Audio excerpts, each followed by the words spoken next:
But is he currently under prescribed medication? I've been taking Adderall since I was 7 years old, so it took 30 years. And this whole incident got me, a doctor cut me off cold turkey just because of this whole thing, but I still had some The left. doctor cut you off, so you shouldn't have been taking it. I know it's going to be hard for you to respond because, gee, there's no client. The one that I told not to leave the courtroom. That's But right. I'll let you go ahead. Clerk calls the case of the people versus Martez Richard. Is that on behalf of the people, Your Honor? And Laura Yagi, Assistant Public Defender, with and on behalf of Mr. Richard, who's approaching counsel's table. Can you state your name for the court? And sorry. Martez Richard. And you're, sorry, Your Honor, there are two matters here. We do have discovery in one, but unfortunately, I believe there's outstanding discovery in the second. So we would be asking for a brief adjournment to obtain that discovery, continued discussions. And that's correct, Your Honor. I did request that discovery in that case yesterday, and if we could be heard on bond as well. All right. But you're requesting discovery on both cases or an adjournment on both cases? I am. Probable cause conference will be adjourned March 20th, 2025, 9 a.m. As to bond.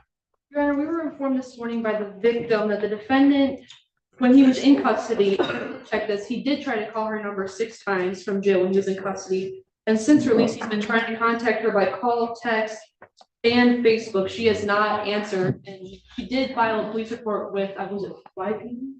With YPD, and so that could be future charges coming because of that. Response? Yes, Your Honor. So first of all, this is the first I'm hearing of this. I don't know whether the calls were made before or after the arraignment. Obviously, I think that's really crucial to know if the calls were made before he was told not to have contact with her or not. This is someone he's had a relationship with for 14 years. He has 4 children, this person, they've had kind of an off and on relationship for the past few months, but my understanding is she saw on Facebook that he was dating another woman and got very angry recently. Obviously,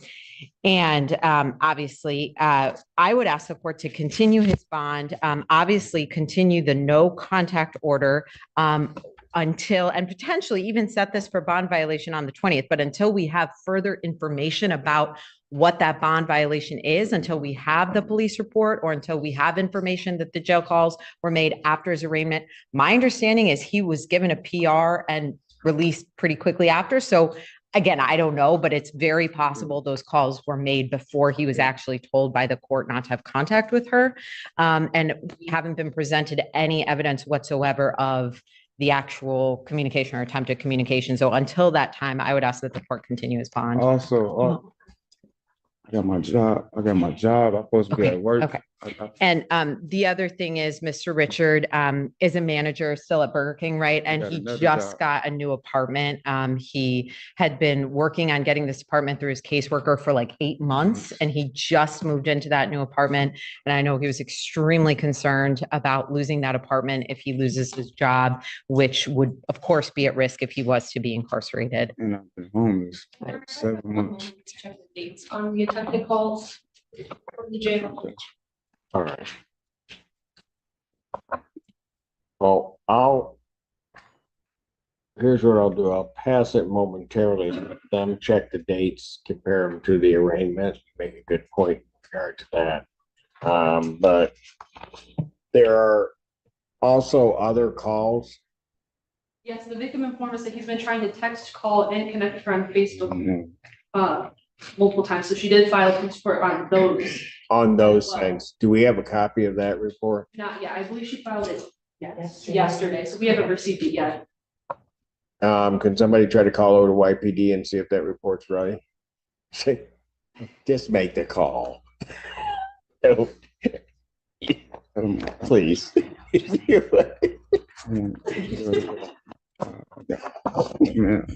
I know what the answer is, but whatever.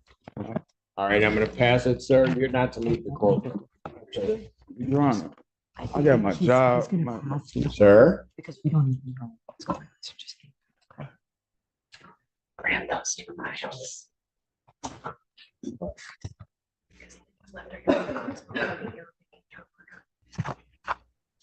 Court calls the case People versus Martez Richard. And on behalf of People, Your Honor. And Laura Yagi, Assistant Public Defender, on behalf of Mr. Rick. And Your Honor, I think once on the record, we did reach out to YPD and were informed that we did in fact make a call for service yesterday. However, the report was not written yesterday because apparently the officer wasn't aware of the bond conditions in place. So we are working to get the report written today and hopefully we'll have it by tomorrow. We did receive text messages from the victim screenshots, and some of those were from as recently as I think March 1st, as from the defendant. And certainly after the date of arraignment. Yes. Jackie, I know it's gonna be hard for you to respond because, gee, there's no client. The one that I told not to leave the courtroom, That's but right. I'll let you go ahead. I haven't seen what the prosecutor is referring to. Obviously, I would ask if the court would consider setting the bond violation hearing for the 20th. And my client was eager to make some calls. I have no representations as to his whereabouts. Well, and we were kind of informed that he had left the courtroom, so just so that the record is clear, and I had told him not to, that I had personnel check to see if he was still here or had just gone to the restroom or whatever, and he was not here at all, and had indeed left after being told by the court not to leave. So we will not be adjourning the probable cause because he's not here. He decided to he's here and left. So bench warrant will issue in both of these cases for defendant's failure to appear based upon his leaving as well as the preliminary representation to the people. No bond on both of these matters. Don't know where he thinks this is going to get him. And that warrant will issue immediately. And I think these are YPD cases. They are. So after we get that warrant issued, if you could ask the officers over there. Court does call the case People versus Andrew Party. Chief cases. Conrad Siller on behalf of Pittsfield Township in both cases. Good morning, I'm Charlotte Steffen on behalf of Andrew Party. Andrew, you say your name? Andrew Party? And Assistant Public Defender Natalie Tate on behalf of Andrew Party, still on the case ending in, 1090. Got it. You are? All right. I apologize, Your Honor. I believe Ms. Steffen has been appointed to both cases. Is that correct? That was my understanding, Your Honor, but maybe I'm mistaken. You have that? I'm double checking. Because I don't. So I have her on case ending in 0621. Correct. And then PD. Yeah.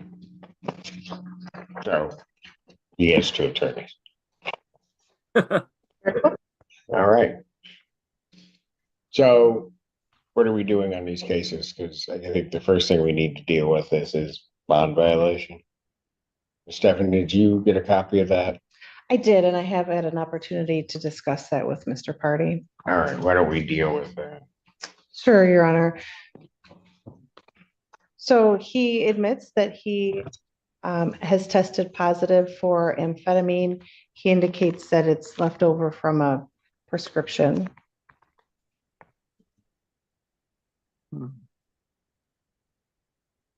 It would be a month and a half long period. Yeah, that's a lot of amphetamines that he would get possession of. If what he's indicating to you, counsel, is true, Mr. Allen. I have about 10 more left in my script. There's also a cocaine positive test. on Yeah, I mean, October- that- Yeah, Yeah, it was in August 26th. Does he have an explanation for that?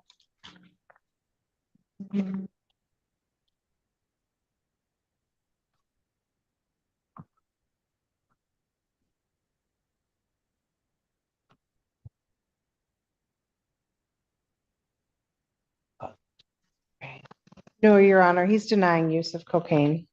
He's denying the use of cocaine. Yes, Your Honor. So he wants a hearing on that. Yes, Your Honor.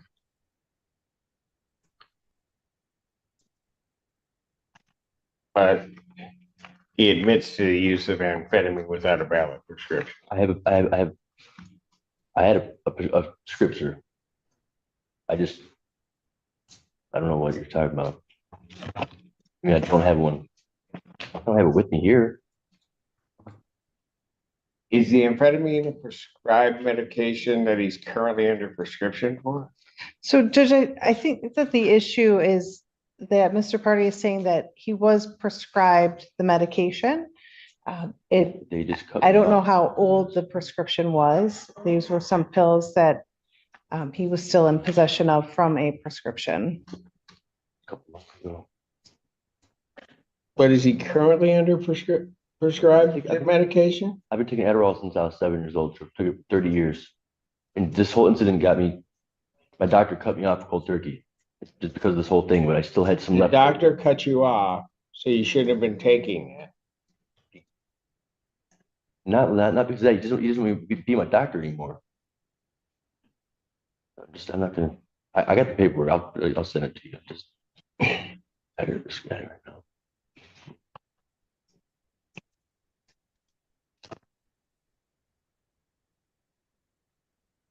Okay, just so that I'm clear, I thought we were talking about an old prescription.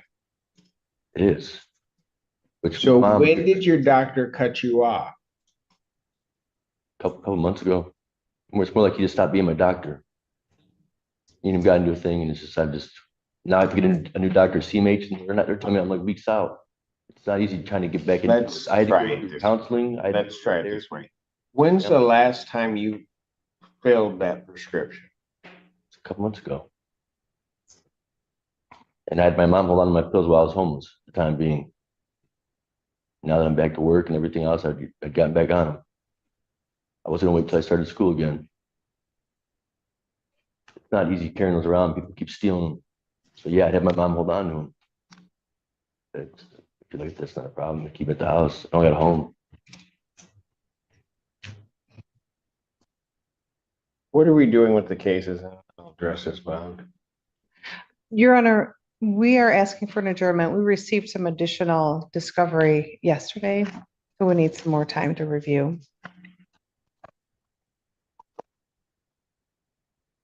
That's right. I was going to be requesting an adjournment as well, Your Honor. This matter to my next date of October 15th, 2025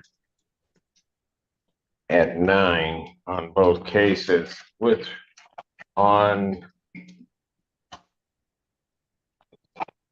yes, the case ending. This Stephen's on which case? All right. Now in that case, I'll set a bond hearing, or I'll set a bond violation hearing.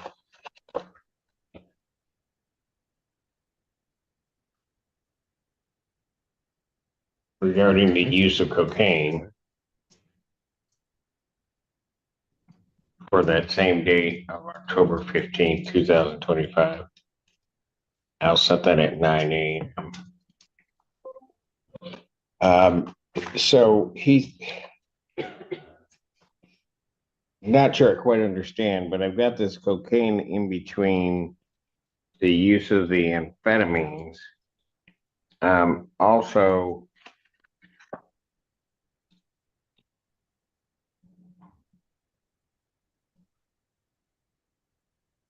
he didn't receive, he's indicating kind of the same thing, that he's on some prescription. This might have been avoided if it's indeed true.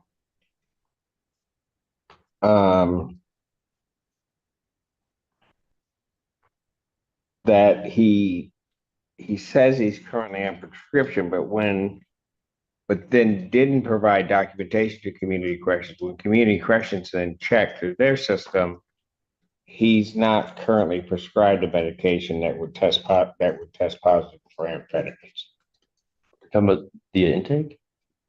So if he's indicating that he gave that prescription to his mom or that prescription does indeed exist, then he should have been able to provide it to community corrections and he should have been able to provide it to the court. What I'm going to do at this time is defendant's bond is defendant's remanded. Counsel, if you can get that information to the court, then I'll reconsider that. Thank See you. what I can do, Your Honor. Thank you.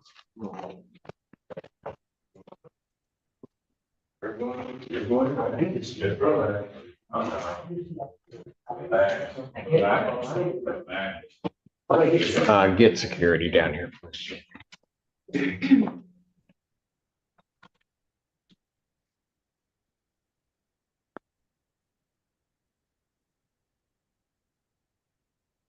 They've got folks in the back, so I'm not so much worried about that.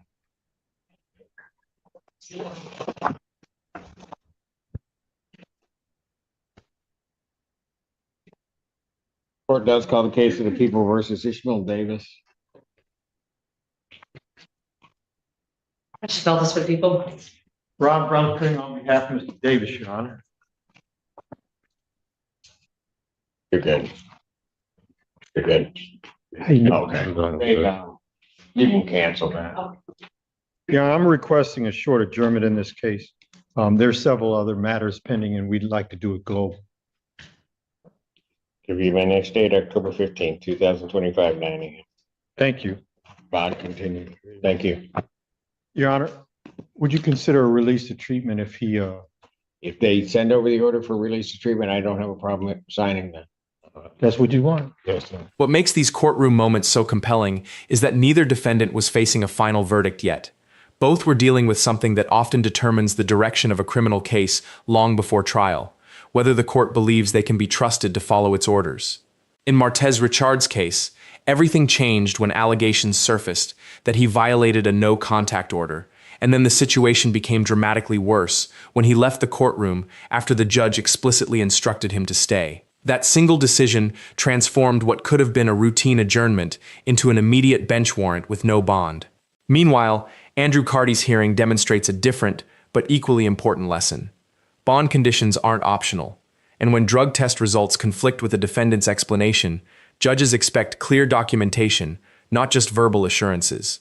Without proof to support his claims, the court chose caution over trust and ordered him remanded into custody pending further review. Together, these cases show that courtroom behavior, compliance with bond conditions, and credibility can carry just as much weight as the underlying charges themselves. A judge is constantly evaluating whether a defendant respects the court's authority, and even seemingly small decisions can have major legal consequences. If you found these courtroom proceedings insightful, don't forget to like, subscribe, and share for more real courtroom breakdowns and legal analysis.